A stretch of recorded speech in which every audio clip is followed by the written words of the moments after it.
یہ سوال بہت خوبصورت ہے. آسم مقصود ہیں بہاولپور سے. اللہ آپ کو صحت دے، زندگی دے. بڑا خوبصورت سوال.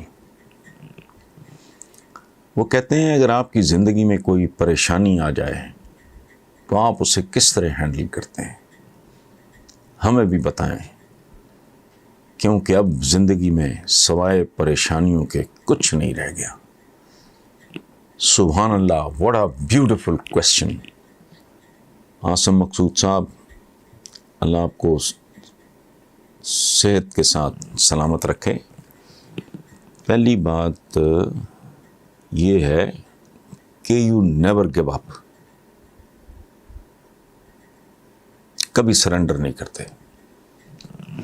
اپنی پوری قوت اور طاقت کے ساتھ حالات کا سامنا کرتے ہیں.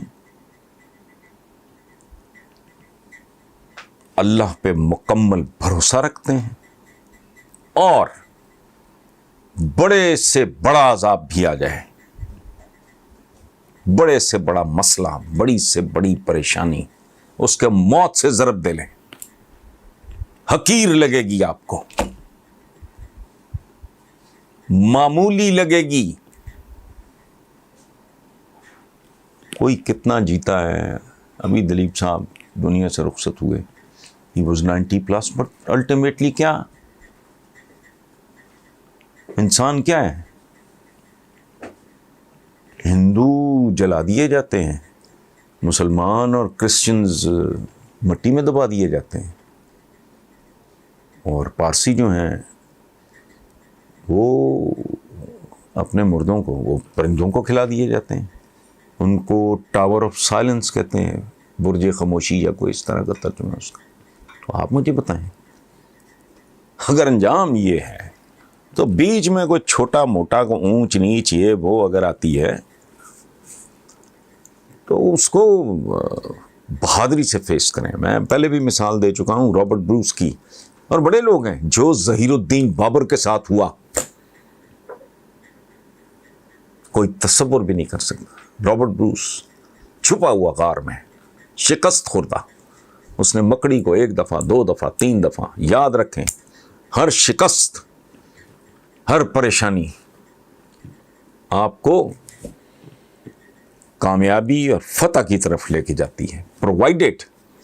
ہم دیکھیں، ہم بات کرتے ہیں کھجور کھانا سنت ہے. وہ کھجور کھانا سنت، یہ تو بڑی مزیدار سنت ہے. طائف کے پتھر کھانا بھی سنت ہے. ہجرت کرنا اس زمانے میں، مکہ سے مدینہ تک کا سفر اونٹ پہ، شعب ابی طالب میں فاقے کاٹنا، یہ بھی سنتیں ہیں. پھر نتیجہ تو دیکھو، یہ سنت ہے. پھر نتیجہ دیکھو، دنیا ہی پلٹ کے رکھ دی. جنہیں اپنا آبائی شہر چھوڑنا پڑا. آج دنیا میں مسلمانوں کی تعداد دیکھو. ہمارے کرتوت برے کہ ہمارا وہ مقام نہیں ہے جس کے اگر ہم واقعی اس میں اس کے 25% پہ، میں نے چند دن پہلے کالم لکھا ہے، وہ 40 احادیث انیلا خالد صاحبہ نے بھیجی، تو میں نے کہا ان میں سے ایک پہ کر لو، صرف جھوٹ ہی چھوڑ دو. کون نہیں جانتا؟ جاہل ترین آدمی بھی جانتا ہے کہ جھوٹے کے بارے میں حضور نے کیا کہا ہے، رب العالمین کا کیا فرمان ہے. نہیں، میں تو یہ بھی بہانہ نہیں مانتا کہ ہمارے یہاں ایجوکیشن کی کمی ہے، فلاں کی کمی ہے. نہیں، ہمارے ضمیر مر گئے. انہیں کون جانتا ہے، کون نہیں جانتا کہ رشوت لینے اور دینے والا دونوں جہنمی ہیں. اپنے بھائی، اپنے مسلمان بھائی کے لیے وہ پسند کرو جو اپنے آپ. وہ بھائی ان میں سے 2-4 تو سنیے. جھوٹ کے بارے میں تو ہر ایک کو پتا ہے نا. ایک بندہ گیا، اس میں کہا میرے اندر یہ عیب ہے اور میں اتنے عیب نہیں چھوڑ سکتا. حضور نے کہا کہ ان میں سے صرف جھوٹ چھوڑ دو، باقی خود ہی چھٹ گئے. اس لیے نہیں، ہمت نہیں ہارنا، بالکل نہیں. اور بدترین صورت میں بھی کہنا کہ یار آخری میرا منظرنامہ تو بڑے سے بڑے انسان کا وہ یہ ہے، تو میرا نہیں خیال کہ موت سے ڈراؤنی کوئی چیز سچی بات ہے، میں تو بہت ڈرتا ہوں. انسرٹن ہے نا، پتہ ہی نہیں، فیئر آف ان نون ہے، پتہ نہیں کیا ہو جائے یار. سو بالکل نہیں، زبردست، بڑا سا بڑا مسئلہ آئے اس کو موت سے ضرب دے لیں، سکون آ جائے گا آپ کو. قاسم حسن ہیں، یہ کبھی کبھی رابطہ کرتے ہیں، پنجاب پولیس لاہور سے ان کا تعلق ہے. وہ کہتے ہیں جی اسلام آباد میں جوڑے کو جس طرح ہراساں کیا گیا اس کے بارے میں کچھ کہیں. اسلام آباد کے لوگوں میں خوف پایا جا رہا ہے، لیکن اس واقعے میں والدین کا بھی ہاتھ ہے، کیونکہ یہ لوگ لبرلزم کی بنیاد کے نام پہ اپنے بچوں کو کچھ نہیں کہتے، اور نتیجہ یہ نکلتا ہے، تماشا بن جاتے ہیں وہ کہ سمجھتے ہیں کہ اس واقعے میں والدین بھی اتنے ہی قصوروار ہیں جتنا ویڈیو بنانے والا. اور ان مجرموں کو کس قسم کی سزا، کیا انہیں چوراہے پہ پھانسی نہیں دی جانی چاہیے وغیرہ وغیرہ. قاسم حسن صاحب، پہلی بات یہ ہے کہ میں نے آپ کا سوال پڑھ کے میں نے اپنے جو ہمارے کیمرہ مین ہیں خابر، میں نے کہا قصہ کیا ہے. میں نے اخباروں میں پڑھا ہے، تفصیل نہیں، سرخیاں دیکھی ہیں. تو مجھے خابر کہتا ہے کہ حسن بھائی میرے پاس تو اس کی ویڈیو بھی ہے. ذرا میں نے کہا میرے میں سکت نہیں ہے اس طرح کی ویڈیو دیکھنے کی. اچھا، جو بات قاسم صاحب آپ کر رہے ہیں کہ پیرنٹس کا ڈیفینیٹلی، اور اس میں ہمارا میڈیا بھی، یہ سوشل میڈیا سو کالڈ، جو دن بدن عجیب و غریب سی صورت اختیار کرتا جا رہا ہے. حتیٰ کہ ہمارے ٹاک شوز کے بارے میں لوگ کہنے لگ گئے ہیں ڈاگ شوز، کتوں کی طرح لڑتے ہیں لوگ.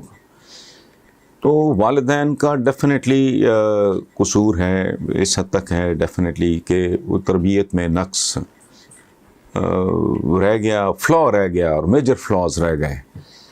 خود جن کو آپ نے کہا ہے نا کہ یہ جوڑے کو، تو جوڑا نابالغ تو نہیں ہے. آئی ایم شیور، میں نے نہ دیکھا ہے نہ میں سرخیاں دیکھی ہیں اخباروں میں، یا آپ کے سوال کا جواب دینے کے لیے میں نے خابر سے کہا تھوڑی مجھے تفصیل بتاؤ. وہ بھی ڈیفینیٹلی ہوش کرنی چاہیے، کوئی تھوڑی بہت ایک لیول ہے جو ٹالریبل ہوتا ہے. چونکہ وہ کہتے ہیں نا، ہمارے کہتے ہیں جوانی دیوانی ہوتی ہے، اور ٹین ایج یہ ہے اور وہ ہے، سو اپنی جگہ پہ ہے. لیکن اس حد تک جانا ہوٹلز میں اور یہ اور وہ، جہاں تک تعلق ہے مجرموں کا، تو آپ کہہ رہے ہیں چوراہے پہ پھانسی. میں ذاتی طور پہ سمجھتا ہوں کچھ جرائم ایسے ہیں جن کی پھانسی بھی کافی سزا نہیں ہے، ایک جھٹکا لگتا ہے فارغ ہو. ان لوگوں پہ میں سمبولک بات کر رہا ہوں، پلیز ایک بات یاد رکھیں، میں ایک سمبولک بات کر رہا ہوں. ان لوگوں پہ بھوکے بھیڑیا نہ ملیں تو بھوکے کتے چھوڑ دیں.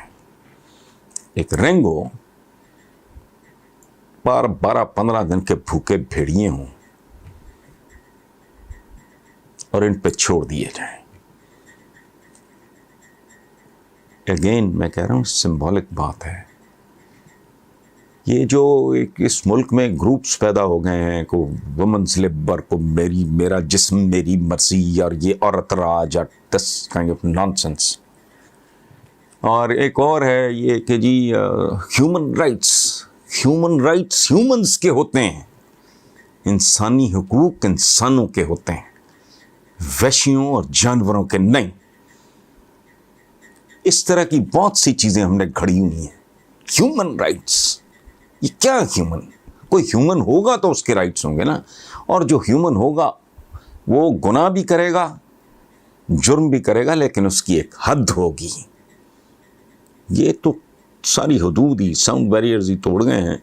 سو ان لوگوں کو جتنی بھی سزا دی جائے وہ کم ہے. And I agree with you, اس میں یہ بہت سارے فیکٹرز شامل ہیں. کوتاہی والدین کی ہے، کچھ اس جوڑے کی سو کالڈ، مجھے نہیں پتا ان کی عمریں کتنی ہیں، لیکن ظاہر ہے تو یہ دودھ پیتے بچے تو نہیں ہوں گے، یہ سارا کچھ.